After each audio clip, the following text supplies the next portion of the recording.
ये कहानी एक लव स्टोरी है और है लव स्टोरी 3 लोगों के ऊपर है। कहानी शुरू होती है एक लड़की से जो अपने पिताजी के अंतिम संस्कार में आई होती है और बहुत समय से बाहर होने के कारण वो उसकी माँ को देखकर बहुत खुश होती है। तब उसकी माँ बोलती है, अपने पिताजी के बारे में 5 अच्छी बातें बताओ, तो वो हंसती है और नहीं बोलती। फिर दिखाया जाता है उसके पिताजी फौज में थे और उससे बुलाते हैं भाषण देने पर। वो उसकी माँ की तरफ देखती है, उसके माँ में उसको चिट में लिखकर दिखा होता है, पर जब वो बोलने जाती है तो इस चिट्ठी में कुछ लिखा नहीं होता। वो अपने माँ की तरफ देखती है और कुछ बोले बिना ऐसी ही चली जाती है। फिर वो एक बड़ी बिल्डिंग के ऊपर चढ़कर बैठ जाती है और तभी एक लड़के की एंट्री होती है।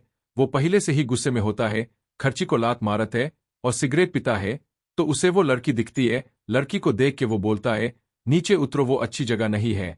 फिर दोनों बात करने लगते हैं और वो अमीर घर का लड़का होता है, तो वो बात करते हैं और बातों बातों में बहुत कुछ बोलते हैं और वो दोनों किस करने ही वाले होते हैं।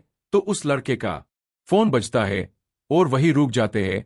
फिर कहानी आगे बढ़ती है और उसके बचपन के बारे में दिखाते हैं। वहां एक गरीब लड़का था जिसके पास घर भी नहीं था। तो वो लड़की उसको बोलती है, मेरे घर पर जब कोई नहीं होगा तब तुम नहाने और खाने के लिए आ जाना। तो वो गरीब लड़का खुश होता है, वो उसके घर पर आना जाना चालू करता है। फिर आज के दिन में दिखाते हैं वो अपने फूलों का दुकान का काम कर रही थी, जो कि उसका सपना था। फिर वहां एक लड़की आते है जो बोलती है, मुझे फूल पसंद नहीं। फिर अगले दिन उसकी मदद करने आ जाती है और उसकी दुकान पे काम भी करती है।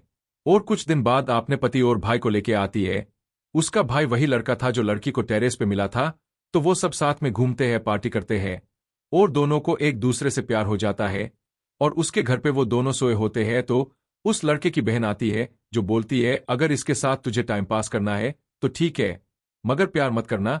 उसमें लड़के बोलता है, हम रिश्ते में बन जाते हैं, क्योंकि लड़का भी उसे प्यार करने लगा था। तो लड़की खुश हो जाती है, सब सही चल रहा होता है। फिर सब लोग एक होटल में खाना खाने जाते हैं। वहां उसे उसका पुराना दोस्त दिखता है, जो कि वो दोनों एक दूसरे से प्यार करते थे। पर एक दिन उसके बाप ने दोनों को एक साथ देख लिया था, तो 4 लड़के को बहुत मारा और आपने लड़की को बाहर गांव भेज दिया। बहुत टाइम बाद दोनों आमने सामने आए पर ज्यादा कुछ बोले नहीं। फिर एक दिन वो लड़का उसकी दुकान में लड़की को मिलने आता है और अपना 5 कार्ड देता है। वो कार्ड को लड़की फोन में रखती है। फिर एक दिन लड़की का फोन गिर जाता है और उसके बॉयफ्रेंड को वो कार्ड मिलता है, जिसे वो गुस्से से निकल जाता है और इसके पीछे की भागती है। लड़का उस लड़की को धक्का देता है तो वो गिर जाती है और बेहोश होती है। तो उसकी आंख सीधा हॉस्पिटल में खुलती है। फिर कुछ समय तक सब ठीक चल रहा होता है, पर वो लड़का उस लड़की के साथ जबरदस्ती करने की कोशिश कर रहा था। लड़की उसे बहुत रोकने की कोशिश करती है, पर लड़का रुकता नहीं है। उसे चाहिए मतलब चाहिए, ऐसा उसका स्वभाव था। फिर वो लड़की को पिछली बातें याद आती है कि कैसे उसके पिताजी उसके माँ के ऊपर जबरदस्ती करते थे, मरते थे, सेम चीज उसके साथ हो रही थी। उसको बहुत बुरा लगा और उसको धक्का देके वो चली गई आपने पुराने दोस्त से मिलने। और फिर दिखाया जाता है वो प्रेग्नेंट है और फिर कुछ समय बाद उसको एक बच्चा होता है। फिर सब खुश होते हैं। बच्चे का बाप उससे मिलने आता है, प्यार करता है। माँ और बेटी बच्चे को लेकर उसके शाहिद हुए पिताजी को दिखाते हैं। फिर कुछ टाइम बाद वो अपने पुराने दोस्त से मिलती है और वही कहानी खत्म होती है।